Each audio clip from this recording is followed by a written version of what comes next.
Welcome to your deep dive. We're going to be digging into some UFO stuff today. You sent over some really interesting material, specifically some excerpts from a Joe Rogan podcast.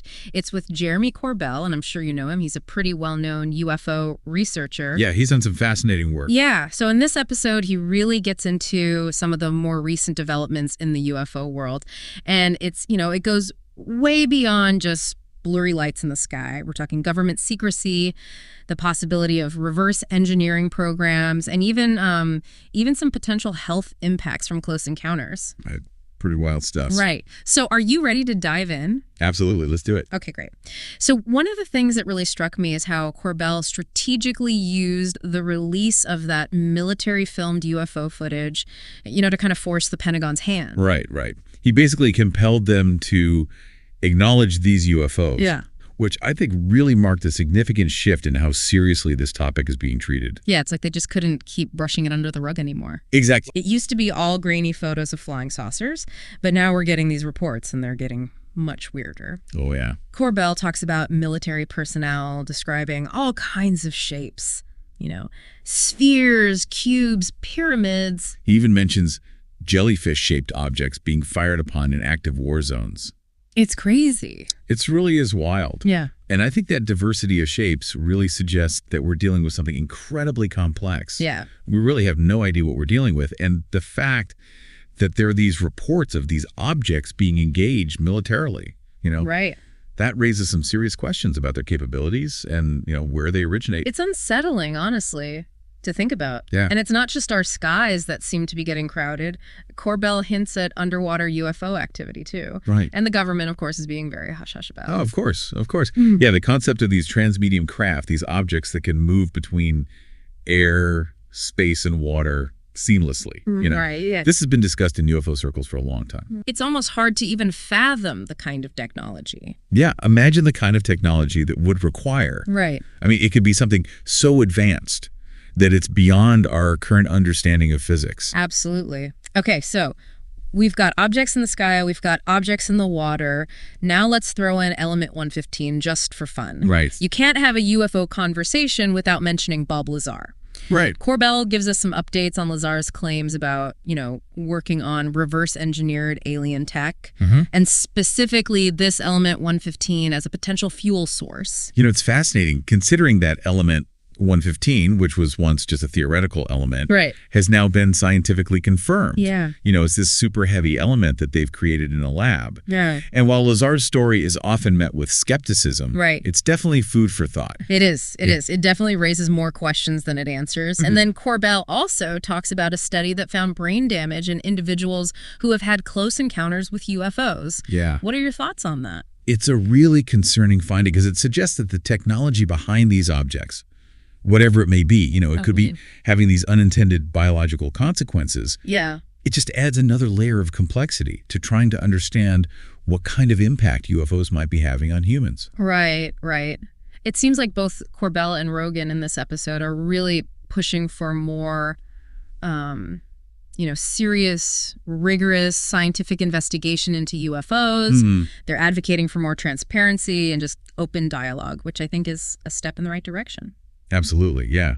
It feels like we're at a turning point where the stigma around UFOs is really starting to diminish. Yeah. And embracing that scientific approach is going to be key, I think, to really unlocking the mysteries that are surrounding them. It's about moving beyond just speculation, right, and starting to actually gather data and evidence. Exactly. So speaking of unlocking mysteries, Corbell seems pretty convinced that the government knows a lot more about UFOs than they're letting on. Yeah, that's me. He even suggests the possibility of these illegal hidden programs that are operating without any congressional oversight. Right, and that lack of transparency, if it's true, right, it raises some serious concerns, like who's controlling the narrative around UFOs? Yeah. And, what are their motivations for keeping things so secretive? It makes you wonder why. Right. Why the secrecy? Exactly. And of course, the biggest question of all. The big one. What are they doing here? Right. Corbell explores a bunch of different theories about the purpose of UFO activity. Everything from simple observation to much more unsettling possibilities, like the idea that we're just subjects in some sort of cosmic experiment. Right, and that's the ultimate question, isn't it? I mean, we have all these sightings, all these encounters, but the answer to why they are here remains so elusive. I mean, the sheer variety of UFO shapes, behaviors, and reported encounters, it suggests that there's a lot more to this phenomenon than we currently understand. Absolutely. And, he mentioned one little detail that really stuck with me. He talked about this spike in UFO sightings after the atomic bombs were dropped. Oh, wow. It's almost as if we grabbed their attention with that, with our foray into nuclear weapons. Or maybe even their concern. Right. What do you think that means? Well, if we entertain the possibility that these UFOs actually do represent some kind of non-human intelligence. Right. Maybe they possess a much, much greater understanding of the implications of that technology. Right. Maybe they've witnessed its destructive potential firsthand on a scale that we can't even imagine. Right. So perhaps they're concerned about our ability to actually wield such power. Yeah, that does make you think. Yeah. If they're that advanced, they've likely encountered this kind of technology before. Oh, absolutely. And they've probably seen its disastrous effects. Right, right. But are they here to warn us? Are they here to study our capabilities? Or are they simply curious observers? It's hard to say. It really is. It's a mystery. So another theory that Corbell puts forward is that maybe these crashes that we hear about, maybe they're not accidents at all. Maybe they're intentional. Intentional, wow. Almost like a way of sharing technology with us. Wow, like a cosmic breadcrumb trail. Right, to see if we can figure it out. To see if we can put the pieces together. It's a really intriguing idea. Like, they're leaving us pieces of this puzzle to see if we can assemble it, to see if we can catch up, technologically speaking. Yeah, fascinating. But then it raises the question of, like, what's their motivation for wanting to help us advance? What's in it for them? Right? Exactly. It's all very mysterious. He also touches on this idea that, this kind of unsettling idea that maybe we're lab rats in some kind of cosmic experiment, right? He even shares a story about this Stanford professor, Gary Nolan, who's been studying the brains of people who have had close encounters with UFOs. Right. And Nolan's research has yielded some pretty startling results. Yeah. I mean, he's found evidence of physical damage in the brains of some of these individuals. Wow.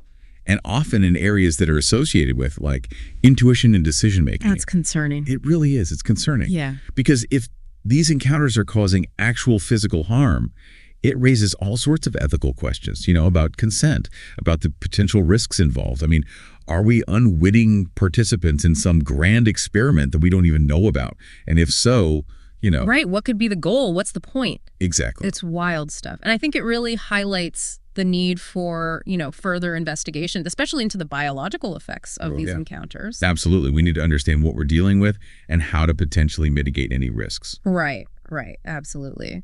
I mean, what are the long-term implications if these encounters are becoming more frequent? Yeah. Especially if there is potential for harm. What does that mean for humanity as a whole? It's a sobering thought, and I think it really emphasizes the importance of, staying informed, asking critical questions, and demanding transparency from, those who may have more information. We need to take this seriously. Yeah. And be prepared for whatever the future may hold. So, we've talked about the Pentagon's changing stance on UFOs, the possibility of reverse engineering programs, this unsettling possibility of brain damage, and just this frustrating lack of transparency. Right. But one thing that I keep coming back to is just the different shapes of UFOs that are being reported. Yeah, yeah. It's not just, the different shapes, but it's like the consistency of those reports over time. Right. We've got spheres, we've got cubes, we've got pyramids, we've got these jellyfish shapes. It's like there's this intergalactic air show going on, and we're only catching these little glimpses of it. Exactly, exactly. And the fact that these shapes have been reported for decades, even centuries, it just adds another layer of mystery, doesn't it? Oh, absolutely. And it challenges our preconceptions about what these UFOs might be, I mean, if they all utilize the same technology, why the need for all these different shapes? Right. Are they serving different functions? Do they come from different origins? Yeah. It's fascinating. It really is. Corbell seems to think that regardless of their shape, they're all machines. But, who's controlling them? Where are they coming from? And what are they doing here? Those are the million-dollar questions. And, while we don't have definitive answers right now, right, the growing body of evidence, I think, and this willingness to actually discuss the topic more openly suggests we're getting closer, I hope so. It feels like with every answer we uncover, 10 more questions pop up. Yeah, that's the nature of it, I think. But that's what makes it so captivating, isn't it? It is. It is. This pursuit of knowledge, unraveling the mysteries, the possibility of encountering something truly extraordinary. You know, in a world that often feels so predictable and mundane, right, the UFO phenomenon reminds us that there's still so much out there that we don't understand. Yeah. It sparks our curiosity. It challenges our assumptions. Right. It forces us to really confront the limits of our own knowledge. And it makes you think about our place in the universe. You know, if these UFOs are evidence of non-human intelligence, right, it changes everything. It means we're not alone. It means our understanding of reality is incomplete. Yeah. And it opens up this whole new realm of possibilities. And maybe some anxieties as well. Oh, yeah. You know, Corbell briefly touched on the potential for, like, societal collapse if the truth about UFOs was just revealed suddenly. Right. You know, without any preparation. Oh, yeah. Can you imagine the panic? The confusion, the questioning of everything we thought we knew. It would be world-altering. It's almost like that scene from Independence Day, you know, when the alien ships first appear over those major cities. Oh, yeah. You just get that sense of fear, that uncertainty. Helplessness. Yeah, a feeling of helplessness. It'll be a huge event, yeah. It really would, and it highlights the importance of having these conversations now, I think. Yeah? Gradually getting used to this possibility. Right. And preparing ourselves for whatever the future may hold. We need to be having these discussions now before a major revelation happens. Absolutely. To ease that potential shock and just, you know, allow for a smoother transition. Exactly. So it's really about being informed, being open-minded, and adaptable to a new reality. Well said. So let's talk a little bit more about this idea of government secrecy and the potential for reverse engineering. Okay. Corbell, he seems to suggest that, you know, the U.S. government may have recovered several crashed UFOs, and they're actively trying to understand and replicate the technology. He even mentions the specific location, Papoose Lake, which is believed to, like, house some of these recovered craft. I don't know. He's spoken to people who claim to have seen these craft being transported there. Yeah. He even had a friend who was, like, apprehended by armed guards when he got too close. Wow. It sounds like something out of a movie. It really does. It raises so many ethical and legal questions. Yeah. You know, if the government does possess this advanced, you know, extraterrestrial technology, right, what are they doing with it? Exactly. Are they using it for military purposes? Right. Are they sharing it with, you know, private industries? Right. And why the secrecy? Why keep this hidden? Why? Yeah. So Corbell is, you know, he's very firm in his belief that this lack of transparency is a major problem. Yeah. He's convinced that they are withholding crucial information from the public, and he's actively working to expose the truth. Right. And he's gone so far as to be nominated to, you know, put forward potential whistleblowers to Congress to testify about, you know, their involvement in these alleged secret programs. With these recent changes in legislation, particularly the UFO whistleblower language in the National Defense Authorization Act of 2023. Right. It seems like we could be on the verge of, like, a major revelation. It's possible, yeah. Can you imagine what the implications would be if it was confirmed that the U.S. government has been reverse engineering alien tech for decades? Oh, it would be a complete game changer. Right. I mean, it would revolutionize our understanding of physics, engineering, everything, even our place in the cosmos. Yeah. Yeah, it would raise all these new questions, too, about, you know, who controls this technology, how it's being used, and what it means for the future of humanity. It underscores the need for greater accountability and oversight, you know? I mean, if these programs do exist, the public has a right to know. Absolutely. And we need to make sure that any such technology is used responsibly and ethically for the benefit of all of humanity. Right, not just a select few. Not just a select few. It's a huge responsibility. It is. And one that shouldn't be taken lightly. That's a really good point. Yeah. The potential benefits are enormous, but so are the risks. Absolutely. So we really need to tread carefully. Carefully, yes. And demand that transparency every step of the way. So let's shift gears just a little bit here and talk about, like, the human element of all of this, right? Okay. Corbell, he often emphasizes the personal experiences of those who have encountered UFOs.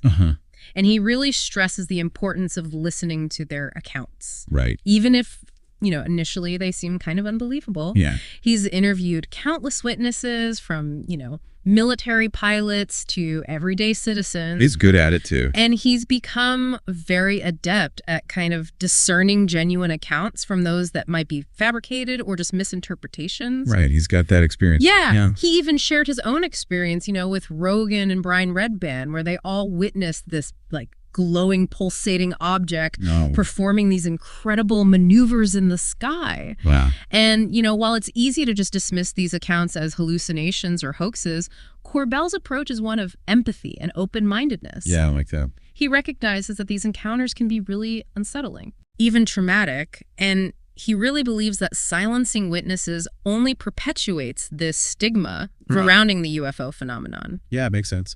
He also points out that a lot of these witnesses are highly credible people. Right, with no prior history of, mental illness. Yeah, exactly. Or attention-seeking behavior. Yeah, we're talking pilots, scientists, military personnel.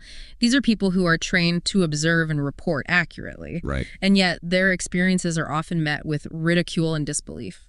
Which can be very disheartening. Oh, absolutely. Yeah. And this is where I think the importance of scientific investigation really comes in. Yes. We need to move beyond the anecdotal evidence and actually start collecting hard data. Right. We need to study the physical effects of these encounters, analyze radar data, and develop, really reliable methods for capturing footage, high-quality footage. Absolutely. And Corbell seems to believe that we already have a lot of that data, but it's being suppressed. Right, by the government. By the government. He's called for the release of that information. Of course. He argues that the public has a right to know what's happening in our skies. And with this growing momentum, I think, behind the UFO disclosure movement, it seems like this pressure is starting to have an effect. We're seeing more government officials acknowledging the reality of UFOs. It does seem that way. We're seeing more whistleblowers coming forward. Yeah. And even just the mainstream media is covering the topic much more seriously. Right. It's a hopeful sign that things are changing. It is a hopeful sign, yeah. It's an exciting time to be following this phenomenon. Right. It feels like we're really on the cusp of a major breakthrough, and I'm really eager to see what the future holds. Me too. So let's talk about what all of this means for humanity. Okay. If we really accept this possibility that UFOs are real and represent a non-human intelligence, right, what are the implications for our society, our culture, our understanding of our place in the universe? It's a mind-blowing thought. It is. Yeah. And, Corbell explores a lot of different theories about the purpose of this UFO activity, but he acknowledges that the true answer is still elusive. It is. We just don't know for sure. Yeah. Are they here to observe us? Are they here to warn us, help us? Or are they just indifferent to our existence? Right. It's impossible to say for sure. Right. But one thing is clear. The UFO phenomenon challenges our anthropocentric worldview. Yeah. It forces us to confront this possibility that we're not the only intelligent life in the universe. Right. That our understanding of reality is very limited. Yeah. And that our place in this cosmic order may not be as central as we once believed. It's both humbling and exhilarating, isn't it? It is. It forces us to kind of reevaluate our priorities, our values, our relationship with the unknown. Exactly. And it underscores the need for, greater humility, curiosity, and a willingness to embrace the unknown. Yeah. I think we need to approach this topic with an open mind. Yeah. And be ready to, adapt our understanding of the world as we learn more. Well said. Well said. So before we wrap up this first part of our deep dive, I want to touch on one more point that Corbell brings up, the potential for derivative technologies. Oh, interesting. He seems convinced that a lot of our technological advancements, particularly in areas like lasers and advanced materials, are a direct result of studying these recovered UFOs. That's a really compelling argument. Right. Imagine having access to technology that's potentially, thousands, maybe even millions of years ahead of our own. Right. It'd be foolish not to try and learn from it, wouldn't it? It would. It would be like giving a caveman a smartphone, right? Exactly. I mean, the possibilities for innovation would be endless. Endless. But it also, raises some ethical concerns. Yeah, for sure. I mean, if these advancements are based on alien tech, do we even have the right to use them? Yeah. Who owns the intellectual property rights?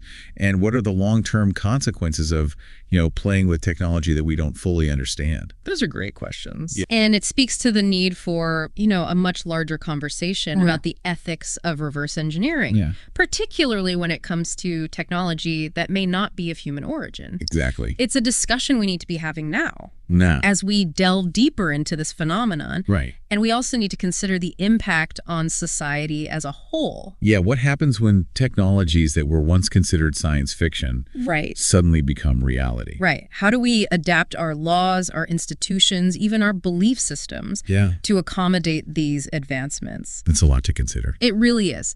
The UFO phenomenon is really forcing us to confront some of the biggest questions humanity has ever faced. It's a challenge. It is. But it's also an incredible opportunity, I think, for growth and discovery. Absolutely. Yeah.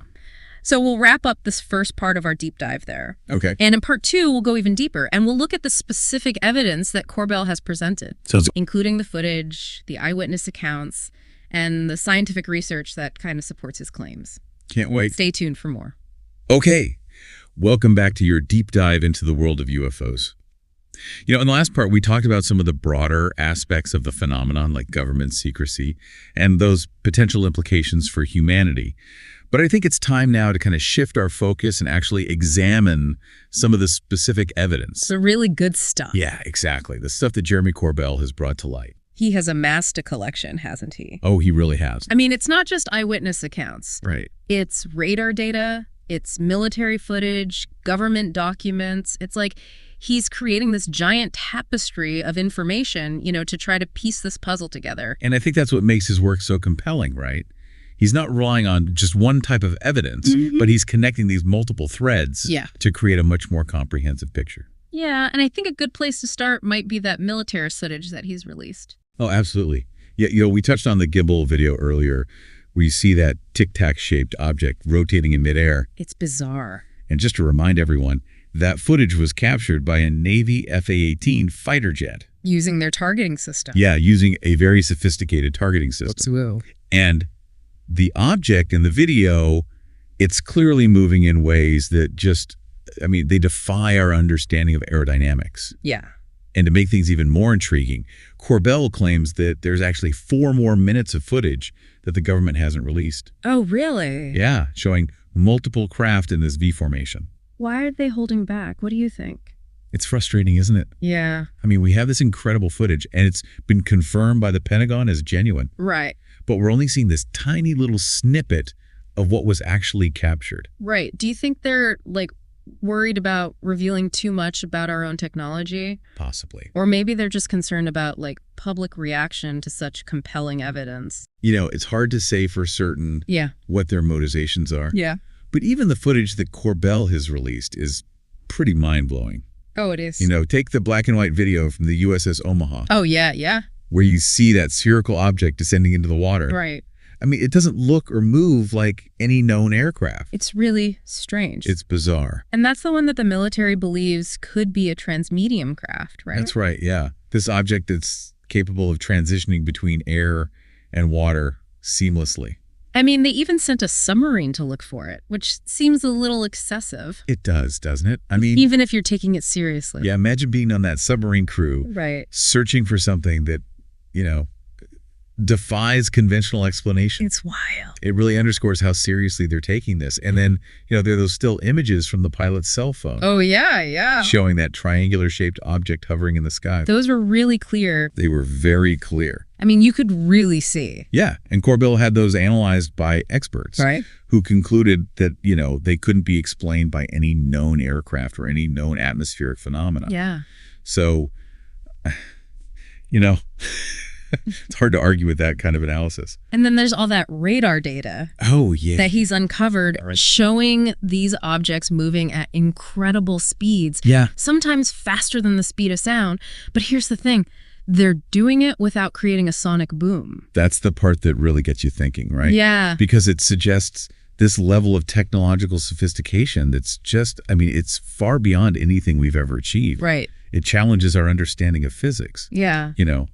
How are these craft propelled? How can they maneuver so effortlessly. It's baffling. So we've got the footage, we've got the radar data, but his case goes even deeper than that. He's collected all these eyewitness accounts. Yeah. And these aren't just random people seeing, lights in the sky. These are trained observers, military personnel, pilots. People who know what they're looking at. Yeah, people who know what they're looking at. Yeah. He's spoken to all these different individuals who've had these direct encounters with these UFOs. And their accounts are remarkably consistent, too, They describe objects that move silently, effortlessly, at these incredible speeds, often performing maneuvers that are just impossible for conventional aircraft. And it's interesting because he even interviewed some of the sailors that were involved in that 2019 USS Omaha incident. Right. And they describe being like swarmed by these objects. Wow. And feeling completely helpless. Wow. And what I thought was really interesting is they said that the objects seemed to be observing the ship. Almost like they were curious about it. Wow. That's unsettling. Yeah, that sense of intelligent control, of being studied or observed. It's a recurring theme, I think, in a lot of these accounts. Yeah. It's like they're not just these random phenomena. Right. They seem to be aware of us, maybe even interacting with our technology. Wow. In ways that we don't even fully comprehend yet. It's a bit unnerving. It really is. So speaking of control, Corbell seems really convinced that the government is actively withholding information about UFOs. Yeah. He keeps talking about these illegal hidden programs that are operating without any congressional oversight, which is a pretty serious accusation. It is a serious accusation. And it raises all sorts of questions, right? About, who's really in control of the narrative around UFOs. Right. And why all the secrecy? What are they so afraid of? Exactly. It kind of feeds into all those conspiracy theories that have been circulating for years. Right. Yeah. Right. And he's not just speculating either. He's talked to people who claim to have worked on these programs, people who are, bound by these non-disclosure agreements, but are willing to risk a lot. Yeah. To expose what they know. It's a dangerous game. It is a dangerous game. It makes you wonder what kind of information they might have and how it could change our understanding of this whole phenomenon. And with these recent changes in legislation, particularly the UFO whistleblower language we talked about earlier, right? It seems like there's a little bit more protection now for these individuals to actually come forward without fear of reprisal. It takes a lot of courage to speak out against a system that's built on secrecy for so long. It does. And it's encouraging to see that the stigma around UFOs is finally starting to fade a little bit. It seems like it is. There's this growing movement of scientists, researchers, even government officials now that are calling for greater transparency and accountability when it comes to UFOs. I think a lot of that shift has to do with people like Corbell. I think so, too. Who aren't afraid to, push the boundaries and challenge the status quo. Yeah, he's been a tireless advocate for disclosure. He has. And his work has really helped to bring this issue into the mainstream conversation, which I think is really important. It is. Yeah. He's kind of been that key figure in connecting all the dots, bringing together the evidence from these different sources to build a more comprehensive picture of what's really going on. Yeah, and he's not just a researcher, Right. He's a storyteller. He is. And he's using his platform to share these incredible stories with the world. They are captivating, aren't they? They are. They're full of mystery, intrigue. Yeah. But they're also grounded in, evidence and credible sources. Yeah. And they really make you think about some pretty big questions. Right. Our place in the universe. Right. The nature of reality. What it even means to be human. And I think by bringing these stories to light, he's helping to shift that whole narrative around UFOs. Right. What was once considered, fringe science is now being taken much more seriously. Yeah. By scientists, by governments, by the public. It's a remarkable shift, and it's happening now. Right now, yeah. In our lifetime. It feels like we're on the edge of this new era of understanding when it comes to this phenomenon. So it's not just about uncovering the truth about UFOs. Right. It's about what that truth means for us, for humanity as a whole. Exactly. What happens to our belief systems, our institutions, even our sense of self when we encounter something that challenges everything we thought we knew. I mean, Those are big questions. A huge question. But they're also incredibly exciting questions. Yeah, they are. They are. It forces us to think outside the box, expand our horizons, and embrace the possibility that there's so much more to reality than we can currently imagine. Right, right. The UFO phenomenon is like this call to adventure. It is. This invitation to explore the unknown, Right. It reminds us that there's still so much out there to discover. Absolutely. And it also makes you appreciate the power of curiosity, of asking questions, of not just accepting what you're told, Right, right. And I think Corbell's work is a testament to that. It is. It is. His own journey into the world of UFOs is fascinating in itself. Oh, yeah. Tell me about it. It started with his love of film and storytelling. Right. And he actually, initially, he thought he'd be a filmmaker focused on martial arts. Oh, wow. But his passion for uncovering the truth about UFOs kind of took him down a very different path. That's a good reminder that our passions can sometimes lead us to some very unexpected destinations. Right. Sometimes the most profound discoveries actually come from the most unexpected places. And speaking of unexpected, Corbell's personal experience with UFOs adds another layer of intrigue to his work. Oh, yeah. Remember, he and Rogan, along with the comedian Brian Redban, had their own close encounter. Oh, yeah, I remember that story. Tell me more. They witnessed this glowing, pulsating object performing these amazing maneuvers in the sky. Yeah, yeah. He described it as a really beautiful and captivating experience. It sounds like it. One that really left a lasting impression on him. Wow. Even someone like him, who's immersed himself in this world, was clearly moved by what he saw. It makes you wonder how those kinds of encounters impact the average person who might not have that same level of knowledge or understanding of the phenomenon. Yeah, yeah. It must be even more disorienting and unsettling. It probably is, yeah. It really highlights the need for, greater education and awareness about UFOs so that people can be better prepared to process these experiences, to, distinguish genuine encounters from hoaxes or misinterpretations. That's really important. It is. So Corbell, he also talks about the importance of intuition. Oh, yeah. And gut feelings when dealing with this topic. Interesting. He encourages people to trust their instincts, and he believes that we all have this innate ability to sense when something is true. Right. Even if we can't logically explain it. Yeah, yeah. So it's not just about trusting your own intuition. It's about being open to the experiences of others, even if they seem kind of unbelievable at first. Right. He believes that the most compelling evidence often comes from those who have had these direct encounters. Yeah. And he really encourages us to listen to those stories with, open minds and hearts. He's not advocating blind faith, though, right? Oh, no. He's still encouraging critical thinking. Yeah. Healthy skepticism and a willingness to question everything. Absolutely. It's about finding that balance. Yeah. Right? Yeah. Between being discerning and being receptive. That's a tough balance to strike. It is, especially with a topic like UFOs, where there's just so much misinformation, disinformation, and outright hoaxes circulating. Right. You really have to be careful about what you believe. Yeah, you do. Corbell himself has even been the target of disinformation campaigns. Oh, wow. People have tried to discredit his work. Wow. Tried to fabricate evidence to paint him as, this crazy UFO guy, to try to undermine his credibility. It is sad, but it also, speaks to the power of his work, right? Yeah. If people are going to those lengths to try to silence him, it suggests he's on to something. Yeah, exactly. Something that someone doesn't want the public to know. Right. So it highlights the importance of being discerning, of carefully evaluating your sources, and really being aware of the different agendas that are at play. Right. Especially in this age of, information overload. Oh, absolutely. It's more crucial than ever to be this critical consumer of information. Yeah, you can't believe everything you read on the internet. That's right. So he also touches on, the potential psychological impact of this phenomenon. Oh, yeah. He suggests that, the realization that we're not alone in the universe could trigger a profound shift in our consciousness. Right. With, both positive and negative consequences. It's a big realization, yeah. It is. Yeah. He even talks about his own experiences with psychedelics, which he believes have helped him to kind of expand his awareness and explore different states of consciousness. Right.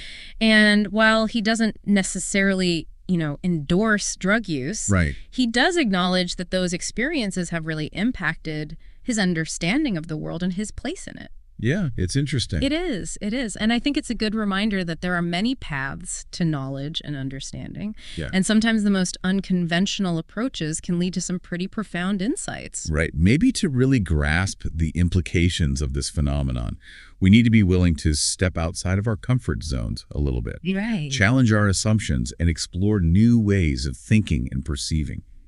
So we've covered a lot in this part of our deep dive. We have. We've examined his evidence. We've explored his approach. Yeah. We've touched on some of those larger philosophical implications of this whole phenomenon. Yeah, and in the next part, we'll shift our focus to those theories and speculations about what these UFOs might actually be, where they come from, and what their purpose might be. Right, the big questions. Yeah, the big ones.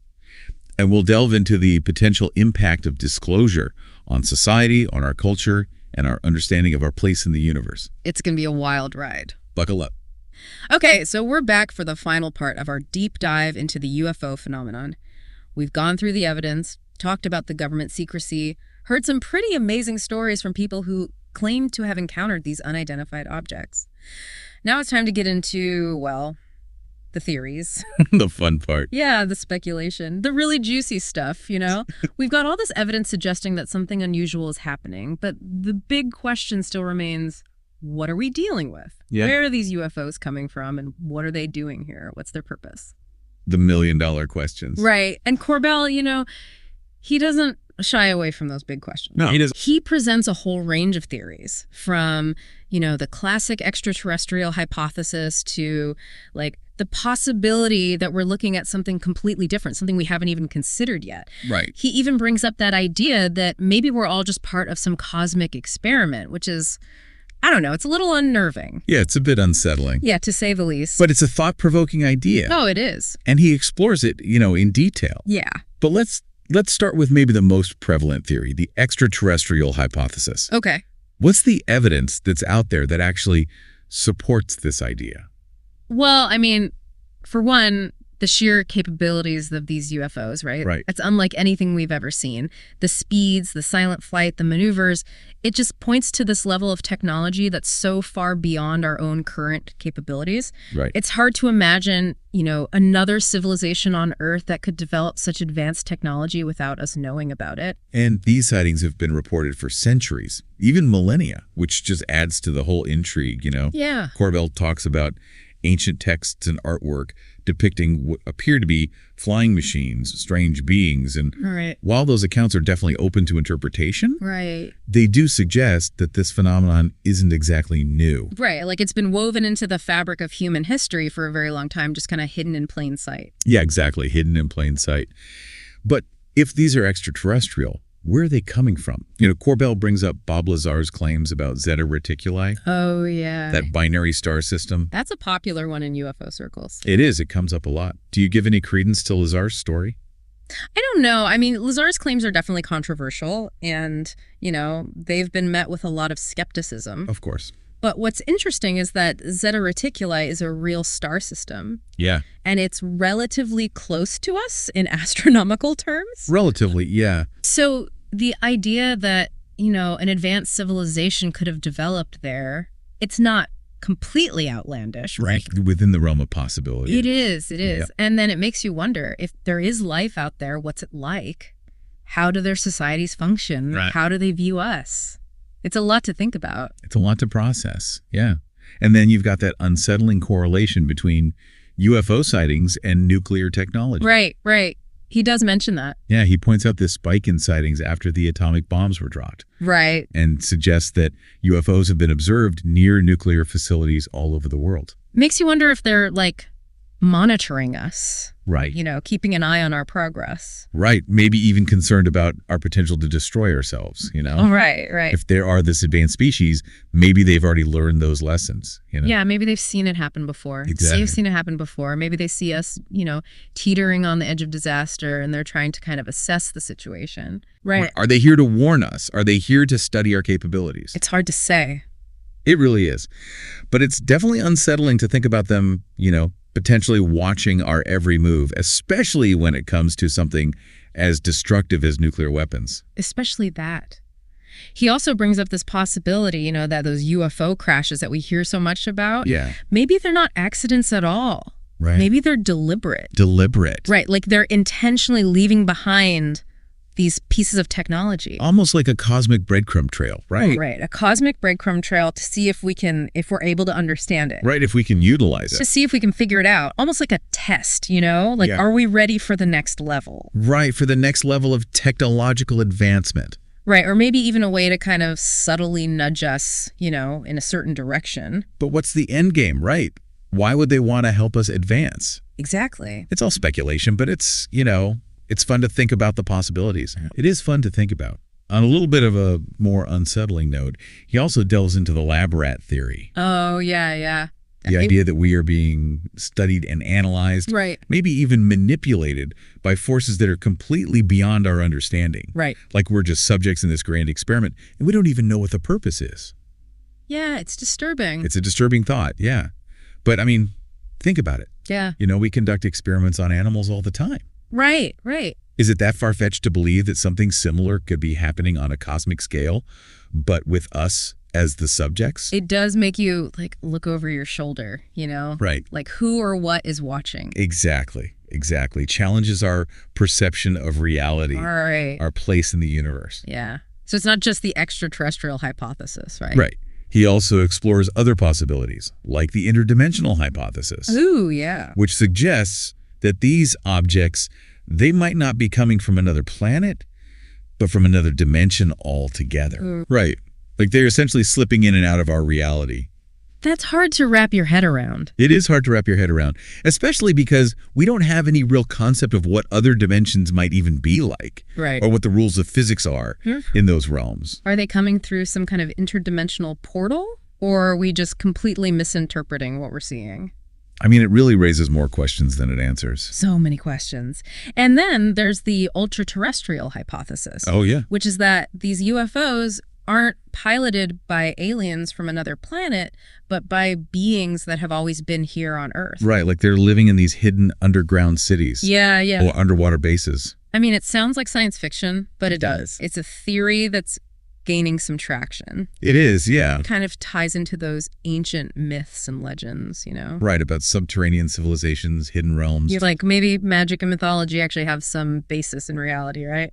It's a fascinating thought. So many theories. So many possibilities. I know. It's exciting. It is. But it's also a little overwhelming. I mean, where do we even begin to try to sift through all this information and try to make sense of it? It's like a giant puzzle, right? And we don't even have the picture on the box. We're just trying to figure it out as we go. We're just putting the pieces together as we find them. Exactly. So, I mean, Corbell seems to think that the government might be getting ready to disclose more information. He does. About UFOs. He's hopeful. And he's hopeful that it's going to lead to a better understanding of the phenomenon. Right. He's cautiously optimistic, I think. You know, he's excited about the possibility of more transparency, but he's also concerned. Right, about the misinformation. About the misinformation, the disinformation. Right, which has been a problem. This has been a big problem in the past. So, you know, he really stresses the need for critical thinking. Absolutely. And discernment. We can't just blindly accept everything we hear. Right, especially with something as controversial and complex as this. Right. But we also need to be open to new ideas. Open to new ideas, new possibilities. New possibilities, yeah. So he also talks about the potential impact of disclosure on society as a whole, you know? He believes that, like, revealing that we're not alone in the universe could have this really profound effect on our culture, our religions, our sense of ourselves as a species.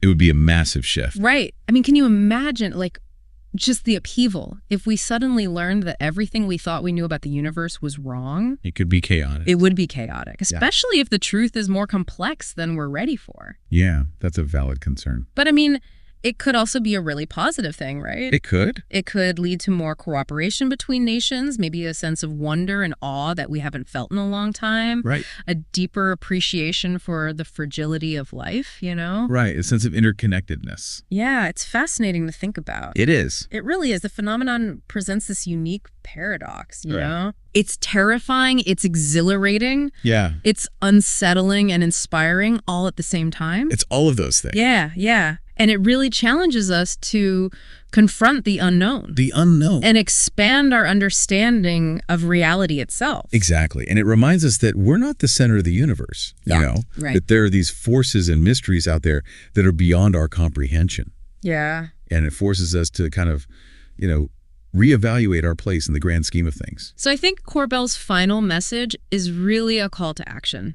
It is. You know, embrace the unknown, seek out the truth, no matter where it leads. Follow the evidence wherever it goes. Challenge our assumptions, ask difficult questions, and be willing to change our perspective. You know, we've covered a lot of ground in this deep dive, but we've only just scratched the surface. We really have. Of this incredibly complex and fascinating topic. There's still so much we don't know. So much we don't know. So many mysteries yet to be unraveled. I think that's a great place to leave it. This has been an incredible journey. It has. Full of twists and turns, mind-blowing revelations, and, you know, more questions than answers. But it's definitely left me with a sense of wonder, a renewed curiosity about the world around us. And that's the beauty of it, isn't it? The journey itself is just as important as the destination. It is. It is. So keep looking up, keep asking those questions, and keep an open mind. Who knows what we might discover? Exactly. Thanks for joining us for this deep dive. And until next time, keep exploring the unknown.